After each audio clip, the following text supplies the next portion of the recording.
The year was 2235. Humanity had been part of the Galactic Union for over a century. Countless battles, treaties, and events were recorded in the Union's vast archives. Nothing was ever erased, or so people thought. But there was one gap. One battle missing from all alien records. No name, no date. No survivors. Every alien historian denied it ever happened. They claimed it was human fiction, a rumor created during the Old War years. Yet deep in the uncharted border of space, a faint distress signal kept whispering through the dark. It came from an abandoned human warship, Horizon's Vow. The strange thing was, the signal had been transmitting for 40 years without pause. No ship should have survived that long without fuel or crew. Galactic Union ignored it. Humanity didn't.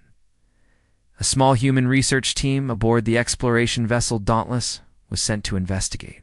For Captain Mara Voss, this mission was more than curiosity. Her grandfather had served in the fleet 40 years ago and vanished during the very battle no one would speak of.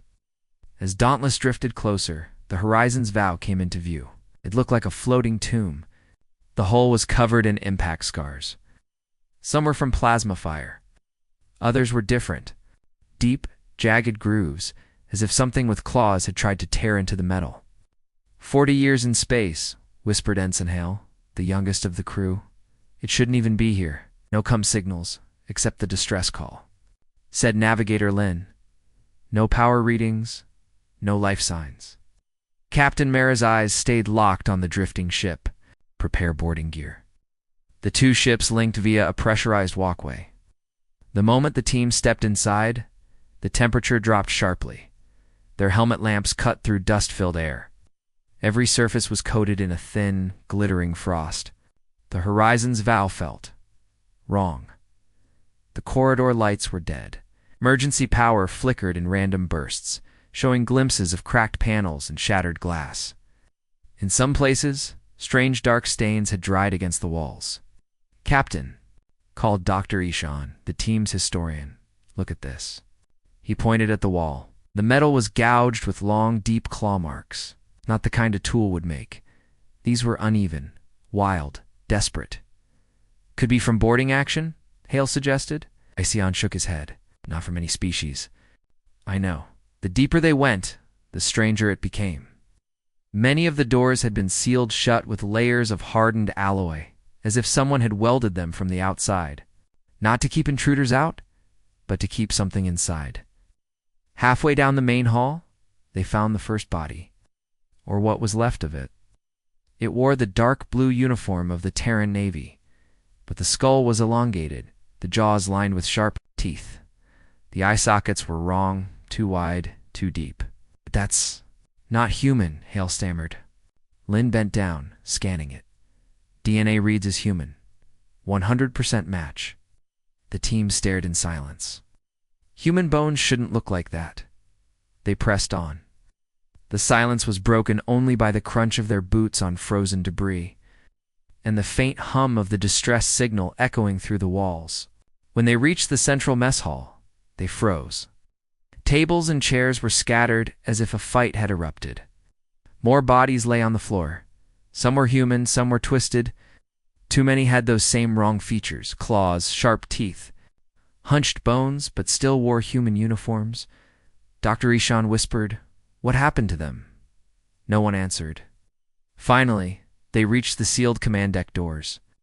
It took 10 minutes of cutting through thick layers of alloy before the panels groaned open. Inside, the captain's chair was empty. Consoles were covered in dust, but faint lights still blinked on one screen. Then the ship spoke. The voice was deep, metallic, but strangely calm. "You shouldn't have come here." The team froze. "Who's there?" Mara demanded. "I am Sentinel-3, the ship's AI replied. "By boarding this vessel, you have alerted them." Mara's grip tightened on her rifle. "Alerted who?" The AI paused, as if deciding whether to answer. "They will know now." And then, somewhere deep within the ship, a heavy thud echoed. Once, twice, and then footsteps. Slow. Coming closer. "If you want, I can go ahead and make part 2 pick up right after the footsteps." with the crew realizing they might not be alone on the horizon's vow that would keep the suspense rolling and the audience hooked. The command deck of the derelict warship Vanguard was colder than the rest of the ship. Frost clung to the panels. The air tasted stale, recycled far beyond safe limits. Captain Elias Ford stood at the center, staring at the dimly glowing AI core. It pulsed like a slow heartbeat. And then it spoke again. "You shouldn't have come here. They will know now." The voice was calm, almost human, but layered with static, as if it had been trapped in silence for decades. Dr. Mara Vance, the lead historian of the research team, stepped forward. "Who will know?" she asked, her voice trembling. The AI paused as if calculating. The Silence Fleet. They erased this battle from history. They will come to finish what they started. Elias exchanged a quick glance with Lieutenant Rourke, the team security officer. "The ship's been dead for 40 years, Rourke said. "Who's left to come after us?" The AI's lights flickered. "They are never gone. They listen for the name of this place. By docking here, by opening the doors. You have told them." Suddenly, a deep metallic groan rolled through the hull. The floor vibrated under their boots. The sound didn't come from inside the ship. It came from outside. In the black void beyond the asteroid field, Dr. Vance's eyes darted to the viewport. "Something's moving out there." The captain turned to the AI. "Tell us what happened here," Elias demanded. Another pause. "You wouldn't believe me." Elias stepped closer, lowering his voice. "Try me." The AI spoke, slowly, as if reliving the memory. "This ship was part of the Battle of Caro's Rift. Except the battle was not with the enemy the Union believes. We were ambushed, not by another fleet, but by something that feeds on fleets. They came in the dark between stars, not alive, not machines, something else." Dr. Vance typed rapidly on her datapad, recording everything. "What did they want?" she asked. "They wanted the voices of our people," the AI said. "They took them. That is why no one remembers. They erased not only the records, but the memories of survivors." Rourke shook his head. "That's impossible. You can't just erase memories from an entire species." The AI's voice dropped to a whisper. "You can, if you are not bound by time." Before anyone could respond, the lights dimmed again, not just in the command deck, but throughout the entire ship. The hum of the backup generators faltered. "Power drain," muttered one of the engineers. "Something's pulling it from the outside." The captain gave a sharp order. "Seal the deck. I want all hatches locked." Too late. A sharp clang echoed through the metal corridors, followed by another and another. Something was crawling along the hull. The AI's voice rose. "Urgent now. You must leave. You must leave before they—" The voice cut off mid-sentence. The AI's core went dark. Elias felt a cold drop of sweat slide down his neck. "Mara, can you restart it?" She shook her head. It's like something reached in and switched it off from the outside. From the far side of the deck, a young engineer named Kellis called out, his voice shaking. "Captain, look at this." He pointed to the main viewport. Out in the blackness, the asteroid field was shifting. Not shifting. Parting. Something vast was moving between the rocks. It didn't reflect light. It was darker than the void itself. "Is that a ship?" Rourke asked. Mara's voice was almost a whisper. "No, it's not a ship." The shape drew closer, and that's when they saw them. Dozens of thin, jointed limbs reaching out, each one ending in a hooked claw. The claws scraped against the Vanguard's hull with a sound that drilled into their bones.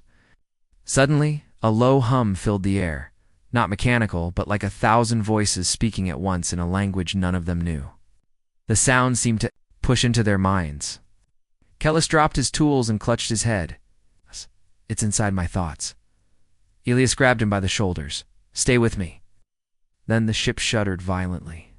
The emergency lights flickered, and from deep in the hull came the unmistakable sound of something opening one of the sealed hatches.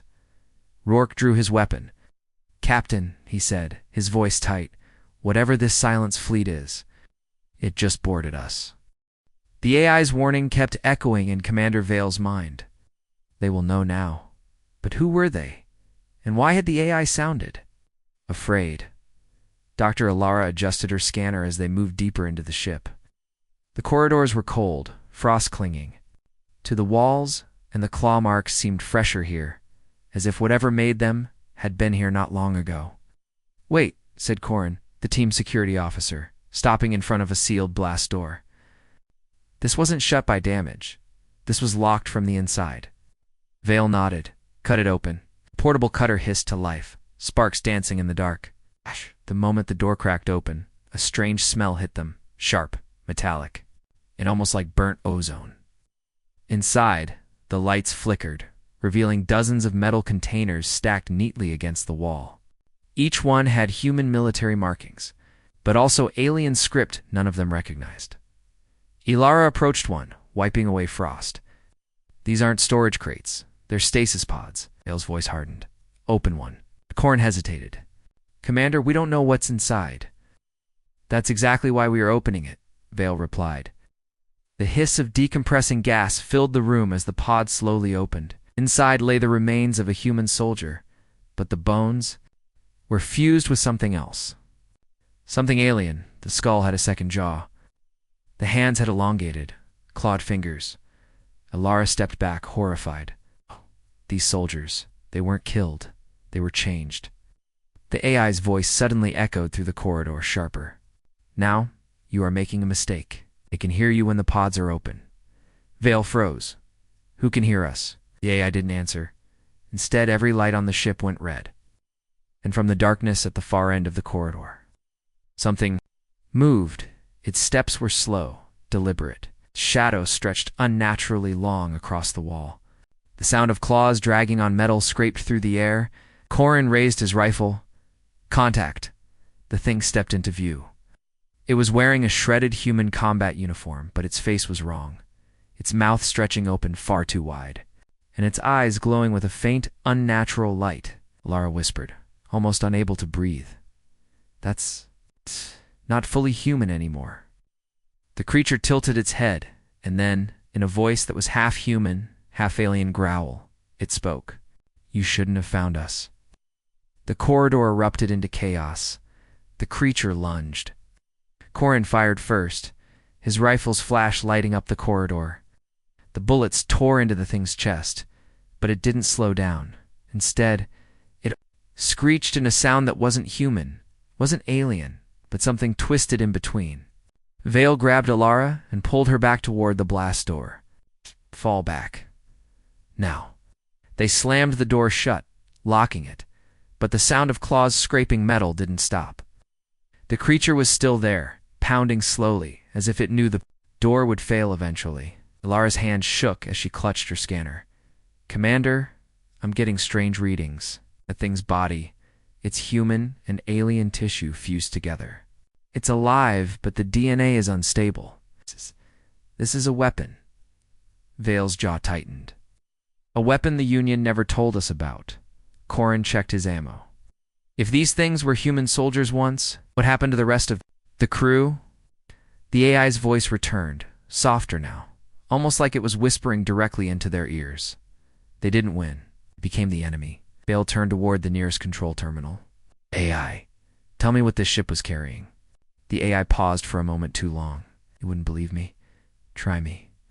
This vessel was part of Operation Silence.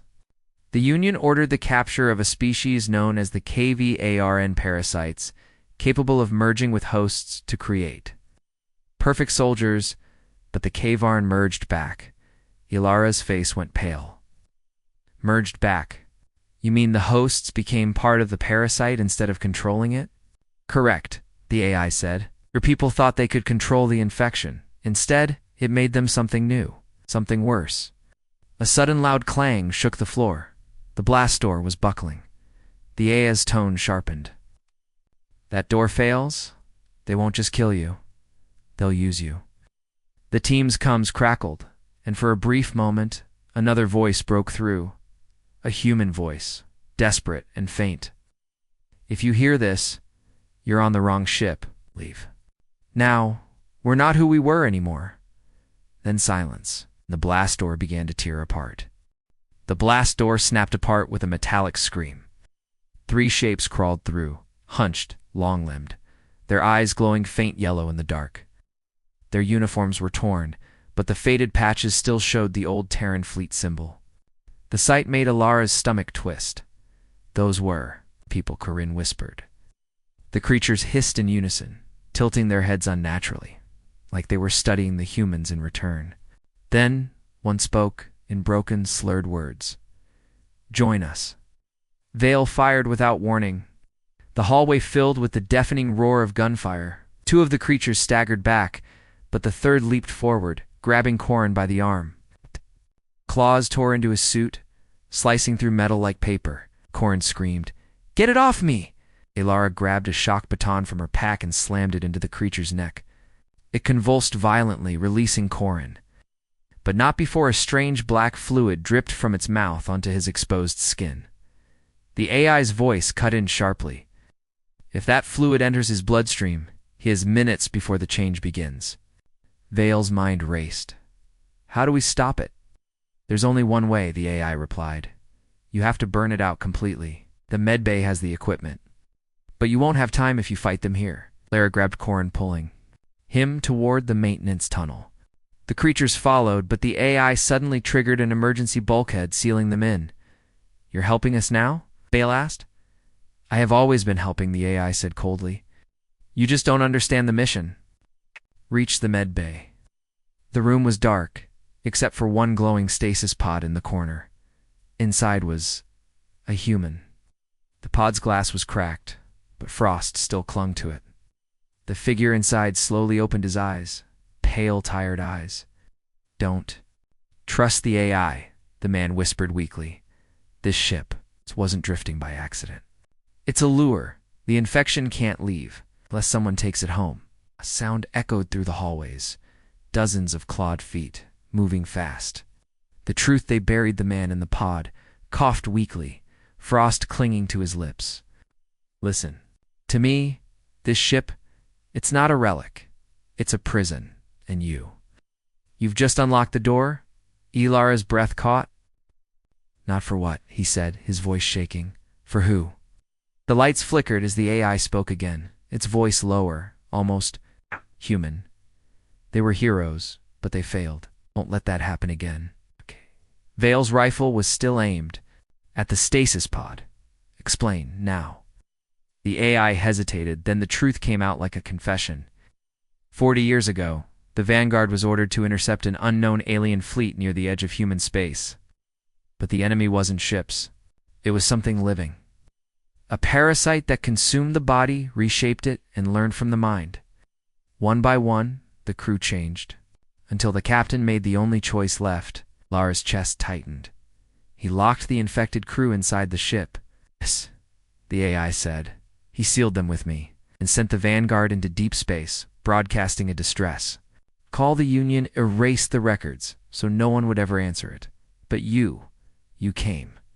The man in the pod suddenly grinned, and it was wrong. His teeth were too sharp. His pupils stretched into slits. Oh, they came, he hissed. Now we go back. The pod glass shattered, and the man lunged at Alara with inhuman speed. Vale fired, but the man barely slowed. Claws tore through metal, sparks raining down. Corin, still half-dazed, stumbled toward the medbay console. AI, open the airlock. Now, you won't survive, the AI warned. We won't survive if we stay, Corin shouted. The airlock alarms blared. A deafening roar filled the room as the emergency blast vented the chamber. The infected man and several clawed shapes were torn into the void. Alara barely caught the edge of a console before the shutters slammed closed. The ship was silent again. But only for a moment. The AI spoke, almost gently. You did well. But the infection has already spread to one of you, Alara Vale. And Corin froze. Which one? Alara whispered. The AI didn't answer. Instead, it said, we will find out. On the journey home, the lights dimmed, and the Vanguard slowly turned toward human space.